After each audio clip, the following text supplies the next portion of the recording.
Halo, selamat ulang tahun untuk Tali Takum yang ke-26. Semoga semakin diberkati Tuhan di dalam pelayanan. Begitu juga Pak Pujo, selamat ulang tahun yang ke-58. Diberkati Tuhan untuk bisa melayani dan menyampaikan firman-firman-Nya sehingga banyak sekali jiwa-jiwa yang diselamatkan, semakin banyak yang percaya kepada Tuhan Yesus. Semoga dalam perjalanannya selalu diberkati Tuhan dalam setiap langkahnya.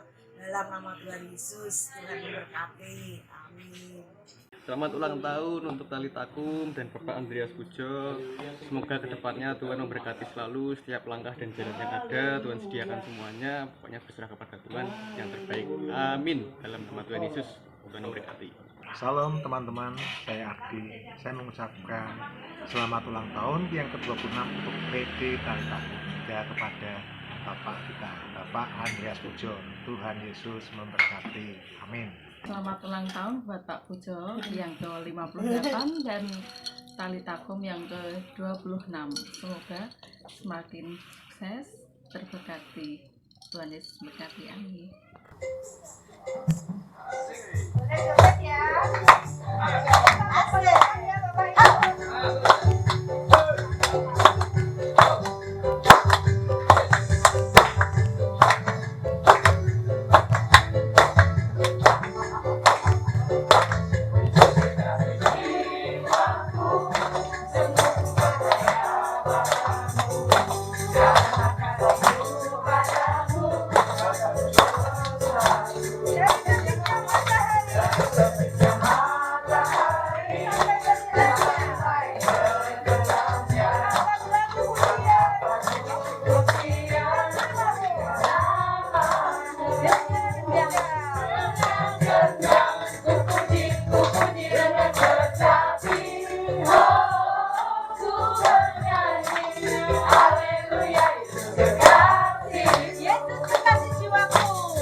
Sebentar lagi kita akan mendengarkan sharing dan firman Tuhan dari Pak Pujo.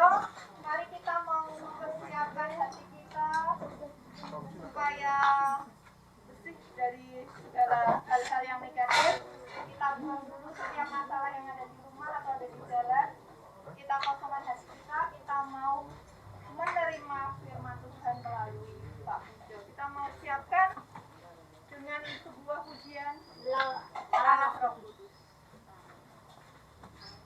Ibu kita siapkan hati kita supaya Roh Kudus benar-benar hadir dalam ruangan ini. Nyanyikan lagu dengan sepenuh hati.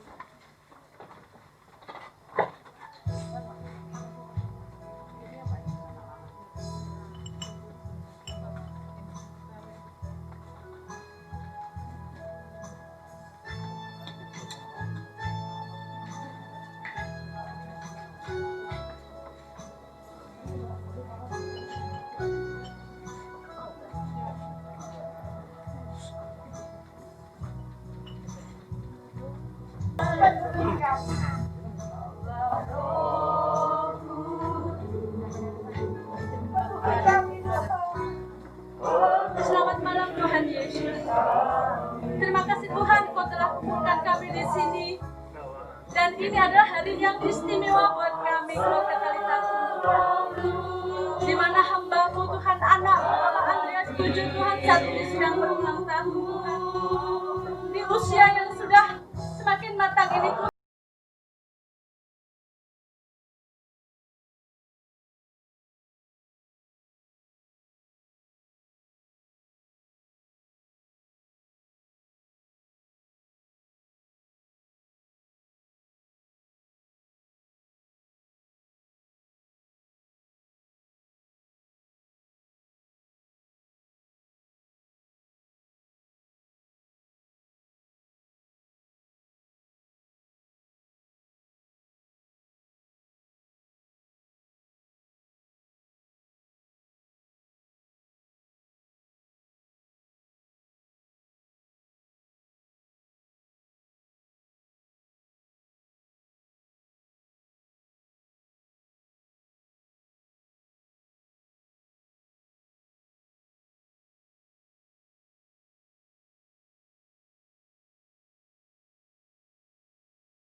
Selamat malam.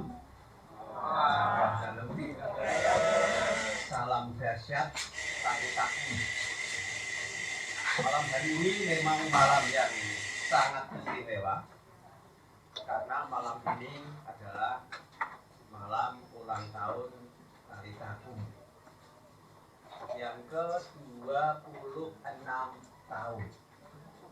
Dan bareng dengan ulang tahun saya, usia saya sudah 58 tahun. Kalian nanti ini juga tempat ini juga nanti setiap hari Senin digunakan untuk doa. Dan nanti tempat ini akan dinamakan Pondok Daun. Nah, nanti kita akan bahas kenapa saya milih nama Talitakum dan Pondok Daun. Dan bagaimana bisa Talitakum ini berjalan sampai dengan 26 tahun. Karena ketika saya bertanya kepada Romo, saya tanya ini, Romo, kalau ada kelompok doa itu bisa bertahan sampai 10 tahun, kira-kira kelompok doa itu dikuasai terus atau tidak? Dan Romo menjawab, oh pasti Roh Kudus. Kalau misalnya lebih dari 20 tahun, pasti kuasa Roh Kudus. Ada apa? Tidak apa-apa. Saya berpikir bahwa karena ini Talitakum sudah 26 tahun, bayi Talitakum dikuasai oleh Roh Kudus. Nah, pertama supaya nanti teman-teman tahu kenapa saya memilih nama Talitakum, ya, kita baca Markus 5 ayat 41.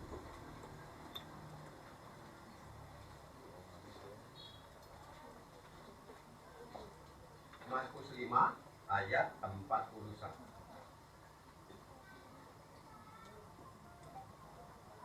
Lalu Dipegangnya tangan anak itu, katanya, Talita kum, yang berarti, hai anak, aku berkata kepadamu, bangunlah. Ini ceritanya seorang anak perempuan, ya, anak dari pemimpin rumah ibadah yang bernama Yairus, ya, itu mati, meninggal. Kemudian setelah didatangi Yesus, dan Yesus mengatakan talitaku, artinya bangunlah, dan sungguh-sungguh anak yang mati ini bisa bangun kembali hidup. Kenapa saya pilih nama talitaku? Karena sesungguhnya kita ini adalah anak-anak kepala rumah ibadah, yaitu anak-anak Allah, katanya. Tapi pada kenyataannya, meskipun kita merasa diri kita anak-anak Allah, ternyata banyak yang mati rohani. Karena apa? Kita telah berbuat dosa, sehingga kita terkena kutukan dosa. Karena upah dosa adalah maut dan maut adalah mati. Berarti kita kalau berbuat dosa artinya mati rohani. Kita bisa mati rohani karena apa? Ada pikiran dan rencana yang jahat. Jika mulut kita gunakan untuk mencaci maki, mengucapkan sumpah serapah, maka di hadapan Tuhan kita ini adalah orang mati. Dan jika kita membenci sakit hati, di hadapan Tuhan kita adalah orang-orang mati, meskipun namanya anak-anak Allah. Begitu Tuhan Yesus datang dan dia mengatakan firman-Nya, Talita kum, bangunlah. Dan sungguh-sungguh ketika berjumpa dengan Tuhan Yesus, maka kita bisa dibangkitkan, bangun, dan berjalan. Tuhan datang tidak lagi dalam fisik, tapi Tuhan datang dalam firman. Maka jangan kaget kalau Talita kum setiap melayani harus menyampaikan firman. Kalau tidak boleh menyampaikan firman, saya pulang. Karena apa? Iman itu muncul dari pendengaran akan firman. Jika firman disampaikan, Tuhan datang dan Anda punya iman, nanti imanmu itu yang menyelamatkan Anda bertemu dengan Yesus. Misi Talita kum itu tak bawa. Nah, berikutnya nanti kita akan bahas ya, bagaimana untuk mempertahankan itu. Itu tentang Talita kum. Kemudian pondok daun. Tempat ini saya namakan Pondok Daun. Mengapa Pondok Daun? Itu sebenarnya adalah hari raya panenan orang Yahudi. Jadi dulu kalau hari raya Pondok Daun, itu semua bangsa itu datang ke Yerusalem untuk merayakan hari raya Pondok Daun, hari panen raya.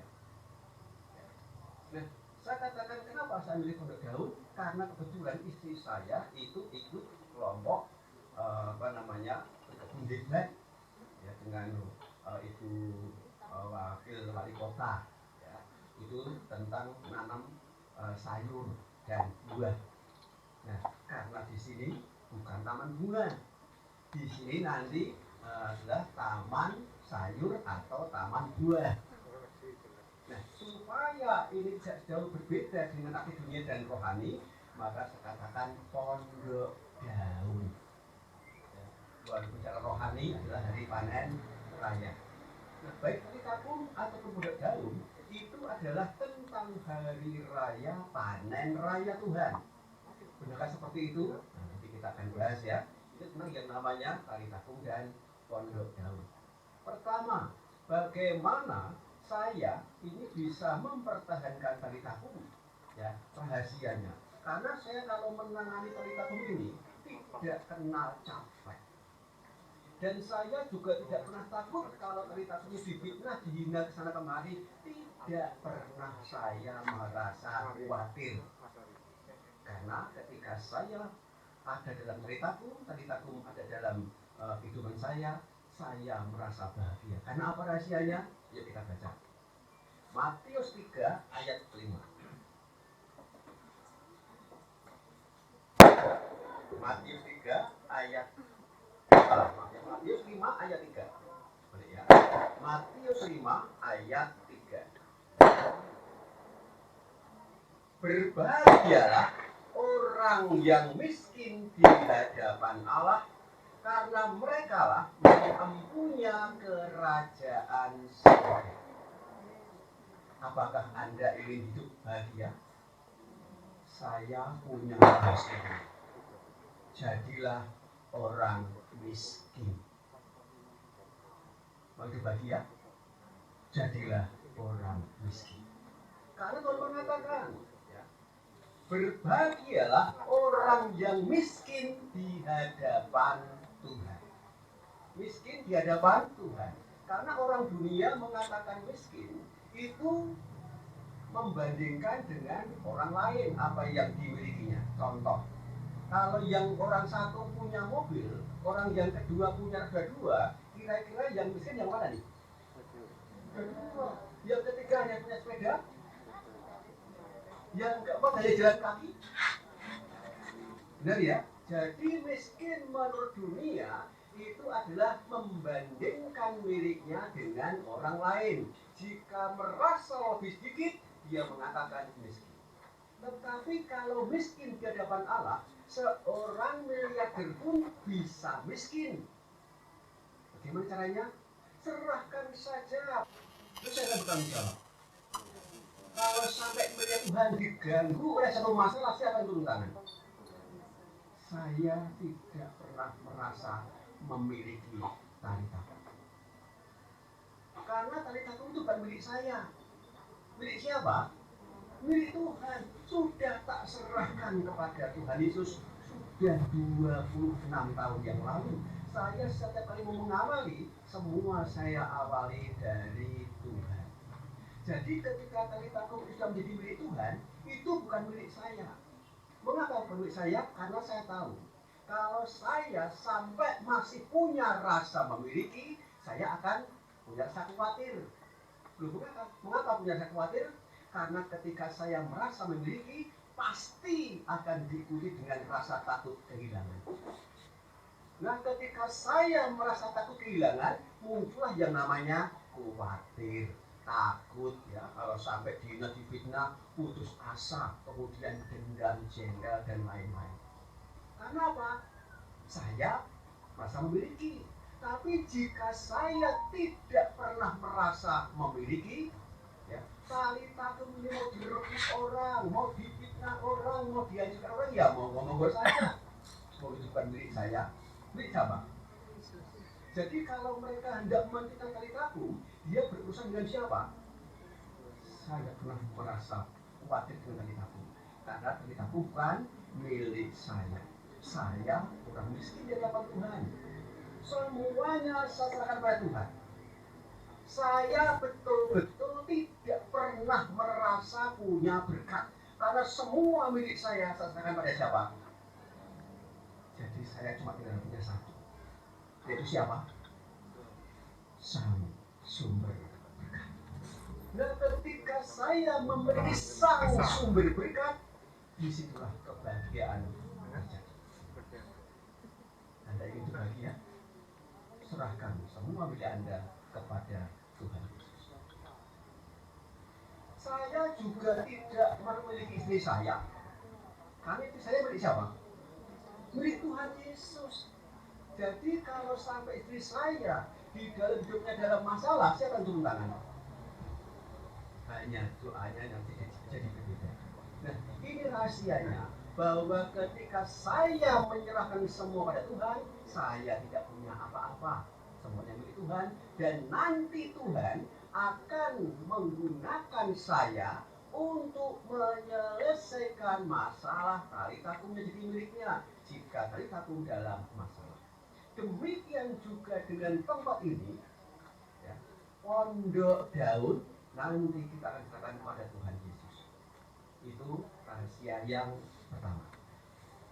Rahasia yang kedua, karena ini milik Tuhan, berikutnya saya berdoanya tidak pernah minta yang namanya berkat. Saya tidak pernah berdoa, Tuhan jadikan talitakum menjadi kelompok doa yang besar. Tidak, sama sekali saya tidak pernah doa seperti itu. Demikian juga dengan tempat ini, saya tidak pernah mengatakan, Tuhan ya, supaya tempat ini nanti jadi laku laris. Tidak. Mengapa tidak seperti itu? Inilah rahasia yang kedua. supaya kita belajar, ya. Jadilah orang miskin di hadapan Tuhan. Saya berdoanya selalu doa yang diminta oleh Salomo. Kita baca 1 Raja-Raja 3 ayat yang kelima.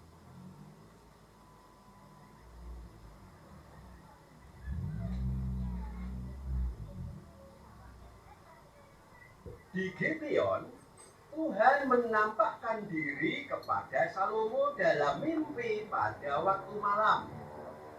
Berfirmanlah Allah, mintalah apa yang hendak ku berikan kepadamu. Jadi Salomo, ya, Sulaiman ini bermimpi didatangi oleh Tuhan Allah dan Tuhan mengatakan, ya, mintalah apa yang hendak ku berikan kepadamu, hai Salomo. Anehnya, yang diminta Salomo itu tidak seperti orang-orang lain, karena dia seorang raja, pasti yang dia minta adalah kemenangan demi kemenangan dalam peperangan. Yang dia minta pasti yang namanya jabatan yang lebih tinggi. Yang dia minta pasti adalah berkat-berkat dunia yang luar biasa. Yang dia minta pasti luasnya kerajaan dan lain-lain. Tetapi Salomo tidak meminta seperti itu. Apa yang dia minta? Kita baca ayat yang ke-9. 1 Raja-Raja 3 ayat yang ke-9. Maka berikanlah kepada hambamu ini hati yang paham menimbang perkara untuk menghakimi umatmu dengan dapat membedakan antara yang baik dan yang jahat. Sebab siapakah yang sanggup menghakimi umatmu yang sangat besar ini? Salomo tidak minta kemenangan-kemenangan. Dia tidak minta supaya jadi raja di atas raja. Dia tidak minta supaya kerajaan semakin meluas, tidak.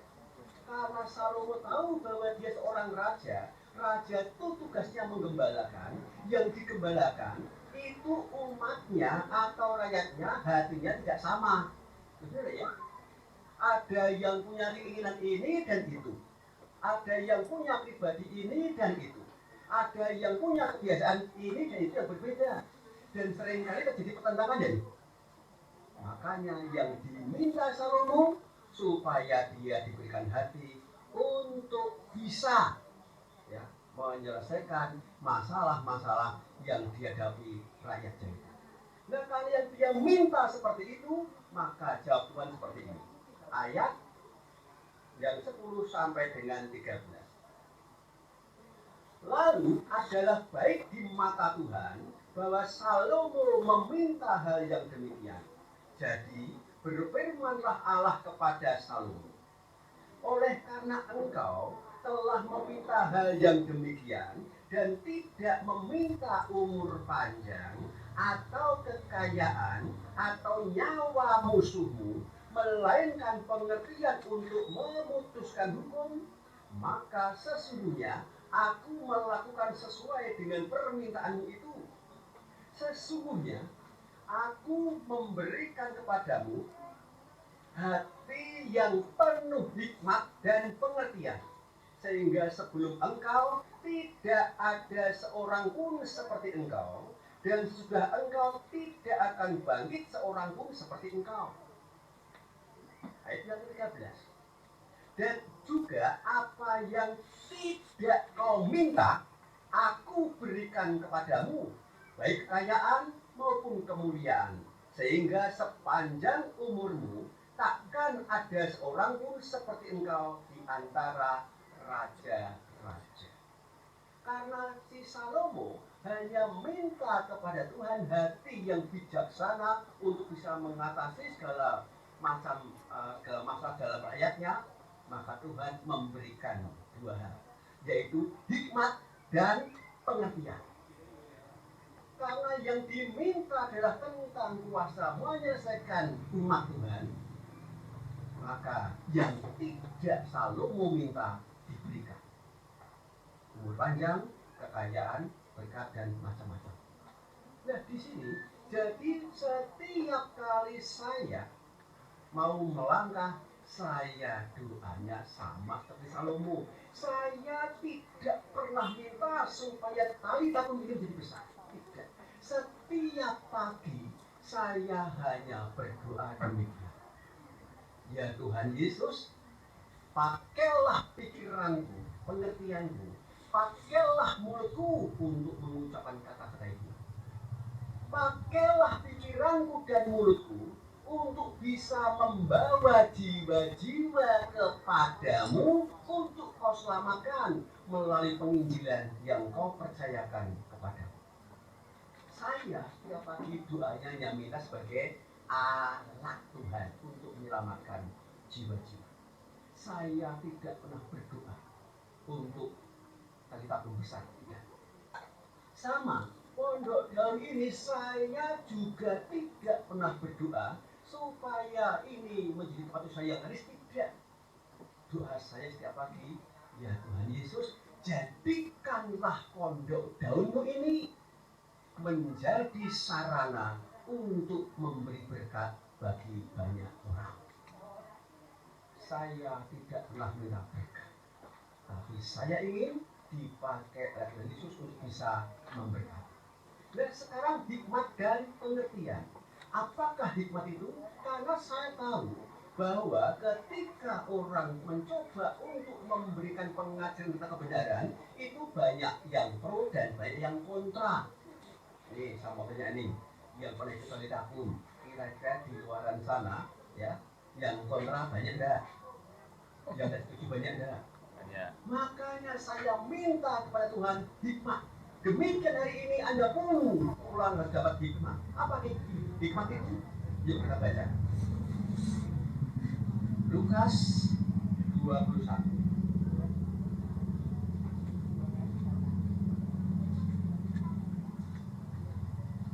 Lukas 21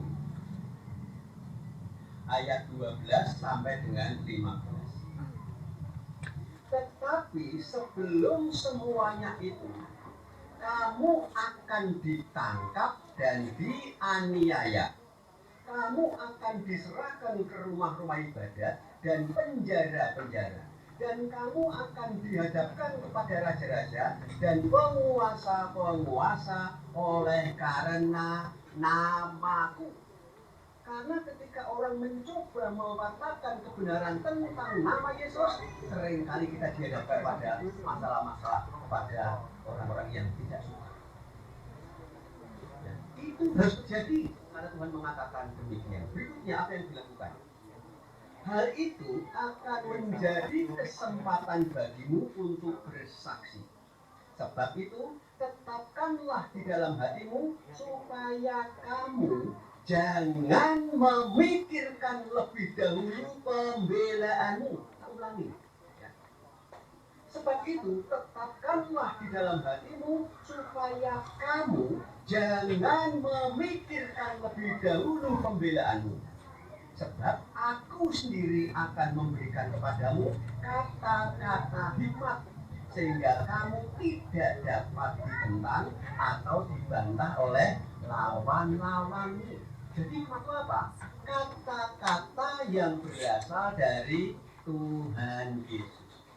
Karena saya percaya bahwa Tuhan Yesus tinggal dalam diri saya, maka saya percaya mulut saya akan dipakai oleh Tuhan Yesus untuk menjawab segala pertanyaan-pertanyaan yang berasal dari musuh-musuh yang tidak suka kepada nama Yesus. Itu hikmah. Karena Salomo tahu bahwa ketika menghadapi rakyat yang bermacam-macam pribadi dan tujuan, ini tidak gampang. Makanya Allah memberikan hikmah perkataan. Maka doa saya, pakailah pikiranku dan mulutku supaya mulutku ada hikmah. Yang kedua namanya pengertian. Ya, mengerti. Tidak sekedar tahu. Pengetahuan dan pengertian. Kalau pengetahuan Anda hanya tahu, ngerti itu berarti lebih dari sekedar tahu. Nah, pengertian tentang apa? Yuk kita baca pengertian ya. Kita baca Lukas 24. Ya, Lukas 24 ayat 45 sampai dengan 49. Jangan kaget, ini rahasia tali. Lalu Yesus membuka pikiran mereka sehingga mereka mengerti kitab suci. Jadi pengertian tentang apa? Pengertian tentang kitab suci. Nah, kalau Anda sudah tahu nanti pikiran Anda dibuka oleh Tuhan Yesus, pikiran saya dibuka oleh Tuhan Yesus, maka saya jadi mengerti tentang kitab suci itu. Apa yang harus disampaikan? Ini adalah isi kitab suci yang akan dibuka oleh Tuhan Yesus. Jangan kaget, setiap kali Anda minta pelayan tali takut, pasti ini masuk. Katakan demikian. Kata Yesus kepada mereka, ada tertulis demikian, Mesias harus menderita dan bangkit dari antara orang mati pada hari ketiga. Kebangkitan Yesus itu saya tak sampaikan. Dan lagi di dalam namanya, dalam nama Yesus, berita tentang pertobatan dan pengampunan dosa harus disampaikan kepada segala bangsa mulai dari Yerusalem. Apakah Anda yang kata layani pernah saya mengajarkan atau melayani berakhir dengan tidak tobat? Anda minta apa saja pasti berakhir dengan tobat dan percaya kepada nama Tuhan. Jadi katakan demikian, kamu adalah saksi dari semuanya ini, dan aku akan mengirim kepadamu apa yang dijanjikan Bapakku, tetapi kamu harus tinggal di dalam kota ini sampai kamu diperlengkapi dengan kekuasaan dari tempat tinggi. Saya pertama kali mendapat kesaksian itu. Kesaksian ini saya berikan kepada Anda, sekarang Anda jadi saksi-saksi. Anda jadi saksi untuk bisa menarik orang, dan orang juga menjadi saksi. Sampaikan itu karena apa? Pengertian tentang kitab suci. Banyak orang bertanya pada saya, kenapa saya bisa hafal ribuan ayat dalam kitab suci ini? Kenapa kalau saya menerangkan begitu detail? Ya, kalau orang bertanya begitu, jawab saya, Anda heran. Ya, saya saja heran, apalagi Anda. Ya, karena apa? Untuk tidak saya percaya. Yang saya minta adalah pengertian tentang kitab suci, yang saya minta adalah hikmah. Dan sungguh-sungguh ketika itu terjadi, Salomo ada di dalam tali takut. Hari ini mintalah kepada Tuhan bahwa Anda tidak usah minta berkah, tidak usah minta berhasil, tidak usah minta bahagia. Mintalah kepada Tuhan, Tuhan jadikanlah aku alatmu, pakailah pikiranku untuk bisa mengerti tentang jalanmu dan perintahmu. Pakailah mulutku untuk bisa berkata-kata, mempertobatkan, menyelamatkan orang melalui penginjilan yang kau percayakan kepada. Itu adalah Salomo. Dan ketika sungguh-sungguh saya, karena hanya Allah Tuhan, Tuhan memakai pikiran dan perkataan saya tidak pernah takut dengan tali takum. Kalau sampai dihina, kalau sampai dihancurkan, tidak pernah takut. Karena tali takum bukan milik saya. Milik siapa? Inilah rahasia. Kenapa saya dengan tali takum itu merasa bahagia. Saya tidak pernah capek, walaupun mungkin seminggu saya di Jakarta sampai di Semarang pagi hari, siang dan sore berkali lagi. Karena apa? Saya hanya alat Tuhan Yesus. Sama dengan pondok daun ini. Tidak ada panen, tapi hari raya, hari panen raya dari Tuhan. Saya tidak pernah berdoa supaya ini mendapatkan panenan, tidak. Tapi yang saya minta, Tuhan, jadikanlah pondok daunmu ini sarana untuk bisa memberi berkat bagi banyak orang. 58 tahun saya menjadi hidup, saya juga merasa enak-enak saja. Karena apa? Hidup saya milik siapa? Milik Tuhan Yesus. Mari kita bersama-sama di dalam ulang tahun tali takum yang ke-26 ini, kita akan menyerahkan hidup kita. Kita akan serahkan pondok daun ini supaya juga bisa menjadi rumah doa dan bisa menjadi sarana untuk memberi berkat bagi banyak orang. Mari kita masuk dalam doa. Demi nama Bapa dan Putra dan Roh Kudus. Amin. Ya Tuhan Yesus, sekarang kami tahu banyak orang ingin hidup bahagia, tapi kalau mereka masih merasa memiliki, maka mereka tidak akan pernah hidup bahagia. Karena ketika yang dimiliki dalam pencobaan digoyang oleh orang, ataupun difitnah, ataupun dikecewakan, maka dia akan jadi khawatir, takut, putus asa, akhirnya dendam dan menghalalkan segala cara. Jika semuanya menjadi milikmu, maka orang tidak pernah merasa memiliki. Yang memiliki pasti yang khawatir, yang takut, yang akan menyelesaikan. Demikian juga dengan tali takum ini. Karena tali takum ini sudah menjadi milikmu, engkau yang berkuasa, engkau yang menjaga. Dan jika kelompok doamu tali takum di dalam masalah, engkau Tuhan yang akan turun tangan untuk menyelesaikan. Karena tali takum ini jadi milikmu, engkau yang memimpin dan engkau percayakan langkah-langkah yang akan dilakukan tali takum ini, engkau mempercayakan kepada kami sehingga engkau memberikan hikmat dan pengertian di dalam pelaksana tali takum ini. Dan ketika engkau yang berikan hikmat dan pengertian, maka semuanya berakhir dengan luar biasa. Supaya kami dapat terima hikmat dan pengertian, maka kami akan berdoa, ya Tuhan Yesus, pakailah pikiranku dan mulutku untuk menyelesaikan masalah tali takum yang jika dalam masalah dalam nama. Demikian juga dengan pondok daun ini Tuhan. Kami serahkan juga pondok daun ini di dalam kuasa Naum yang kudus, sehingga sungguh-sungguh baik tali takum ataupun pondok daun menjadi milikmu. Tidak hanya tali takum dan pondok daun ini Tuhan, mulai malam hari ini hidup kami, usaha kami, keluarga kami akan kami serahkan di dalam tangan kanan-Mu yang kuat. Mari kita angkat tangan kita serahkan hidup kita serahkan tali takum ini, kita serahkan pondok daun ini kepada Tuhan Yesus dengan sepenuh hati. Dalam nama Yesus, ya Tuhan Yesus, kami sungguh-sungguh percaya saat ini juga hidup kami, roh, jiwa, dan raga kami, keluarga kami, serta usaha kami dan semua yang menjadi milik kami serahkan Tuhan di dalam tangan kanan-Mu yang kuat. Demikian juga dengan tali takum yang sudah jadi milikmu Tuhan. Pakailah kami supaya menjadi saksi dan alatmu. Demikian juga dengan pondok daun ini Tuhan. Malam hari ini kami serahkan di dalam tangan kanan-Mu yang kuat.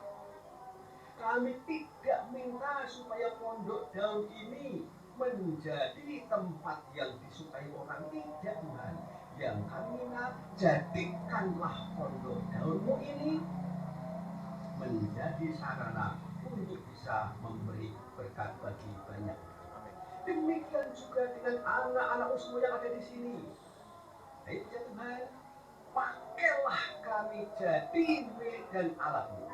Pakailah pikiran kami, pakailah mulut kami sebagai alat-Mu untuk bisa membawa jiwa-jiwa kepadamu untuk Kau selamatkan melalui penginjilan dan kesaksian yang Kau percayakan kepada kami. Dalam nama Yesus. Ketika semuanya milik-Mu dan kami hanya alat-Mu, baik percaya Tuhan, segala sesuatu yang terjadi milik-Mu, kami tidak punya apa-apa. Kami hanya punya satu sekarang adalah Sang Sumber Berkat. Dan Sang Sumber Berkat yang telah kami miliki akan menggunakan kami sebagai alat-Mu untuk menjadi pemberi berkat. Doa Salomo hari ini, malam hari ini, sudah Kau nyatakan kepada kami. Engkau berikan hikmat dan pengertian. Terima kasih Tuhan, terima kasih Yesus. dalam nama Yesus. Amin. Bapa kami yang ada di surga, dimuliakanlah namamu, datanglah kerajaanmu, jadilah kehendakmu di atas bumi seperti di dalam surga. Berilah kami rezeki pada hari ini, dan ampunilah kesalahan kami, seperti kami mengampuni yang bersalah kami, dan tapi setelah kami dari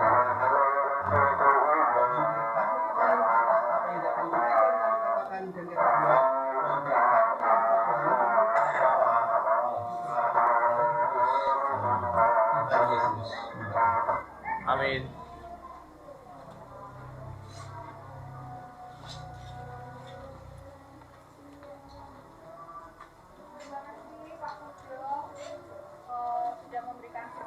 Yuk, mari kita berdiri Bapak Ibu. Kita nyanyikan karena kita bercita-cita. Kita nyanyikan dengan penuh sukacita.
Biar.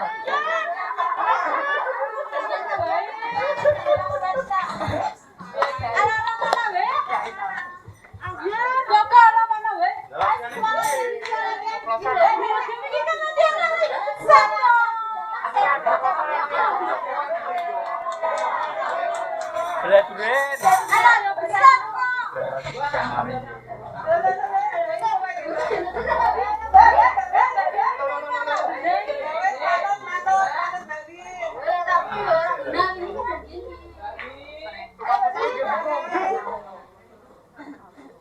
Rapiana menyala dong.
Saya mau tiup lilin ini, tapi saya sudah terbiasa dikerjain. Orang senang, saya terpancing emosi. Ya, tidak. Saya percaya bahwa ini adalah asal yang sudah direkayasa. Ya, oke ya. Saya percaya bahwa Tuhan memberikan yang terbaik. Baik, karena ini Salsa 58.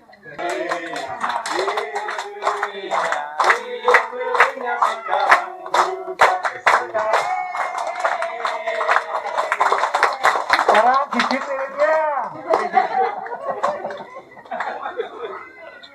Selamat ulang tahun ya Pak Pujo. Saya mewakili teman-teman Talitaku mengucapkan selamat ulang tahun. Semoga panjang umur. Amin. Sama-sama. Ya, kita mau bagikan firman kita terus setiap Senin. Siapa yang nggak pernah bolong? Mas Ardi, Mas Ardi, Mas Ardi. Yang nggak pernah bolong itu nanti bisa dicipin rapinya ya. Mas Ardi. Oke, yuk kita mau berdoa penutup ya Mbak Sri. Sama sekalian menutup acara ini.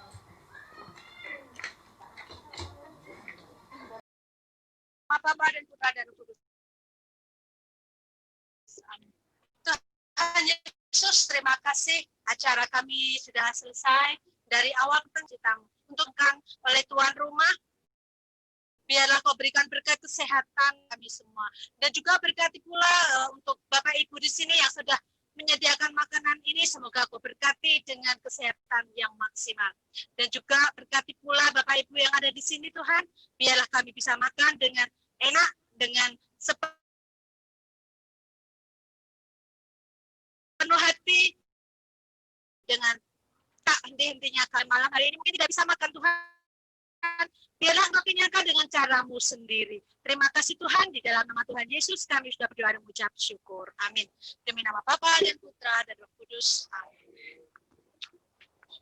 Bapak Ibu, untuk tetap menjaga jarak, kita mau mengambil makanan. Iya, sekalian salaman. Terus kemudian langsung Salam sejahtera, kami mengucapkan selamat ulang tahun yang ke-26 untuk PD Talitakum dan Bapak Andreas Pujo yang hari itu juga berulang tahun untuk yang ke-58 tahun. Terima kasih, Tuhan Yesus memberkati. Halo, selamat ulang tahun buat tim doa Talitakum yang ke-26 dalam pelayanan. Dan selamat ulang tahun buat Pak Pujo yang usia ke-58. Semakin diberkati dan menjadi saluran berkat bagi semua orang. Tuhan Yesus memberkati saya untuk tim doa Talitakum dan semakin berkembang dan menyelamatkan jiwa-jiwa. Itu percaya pada Tuhan Yesus. Amin. Tuhan Yesus memberkati. Selamat ulang tahun buat Pak Pujo yang ke-58. Semoga semakin bijaksana dan tidak pernah bosan untuk memimpin acara Talitakum ini. Dan juga selamat ulang tahun buat Talitakumnya yang sudah 26 tahun. Semoga menjadi berkat buat kita semua. Amin. Tuhan Yesus memberkati. Dadah. Selamat ulang tahun buat Pak Andreas Pujo yang ke-58. Selamat ulang tahun juga buat Talitakum yang ke-26. Semoga senantiasa terberkati dan sukses.